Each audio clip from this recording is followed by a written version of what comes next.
Bharatiya Janata party దక్షిణాదిలో ఏం అంచనా వేసుకుంది, ఎంత పర్సంటేజ్ వస్తుందని అంచనా వేసుకుంది అంటే కర్ణాటకలో 48% ఓట్లున్నాయి, 55 దాకా వస్తుందని జేడీఎస్తో కలవడం వలన అంచనా వేసుకుంటుంది.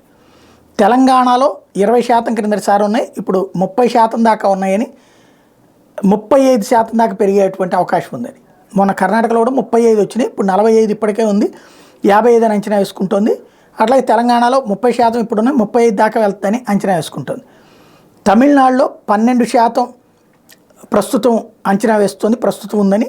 ఇది 15 దాకా దాటచ్చు, 20కి చేరినా ఆశ్చర్యపోనక్కర్లేదని అంచనా వేసుకుంటుంది. కేరళలో ప్రస్తుతం మొన్నటిసారి 7-8% వచ్చింది, ఇప్పుడు 15% దాకా ఓట్ బ్యాంక్ ఉందని, అది అదే స్థాయిలో ఉండొచ్చు, అంతకుమించి పెరగకపోవచ్చు అని అంచనా వేస్తుంది. ఆంధ్రప్రదేశ్కి వచ్చేటప్పటికి ఒంటరిగా పోటీ చేస్తే 3% ఓట్లు, అర్బన్లో వచ్చేటప్పటికి 5% ఓట్లు పార్లమెంటు స్థానాల పరిధిలో వస్తాయని అంచనా వేసుకుంటుంది.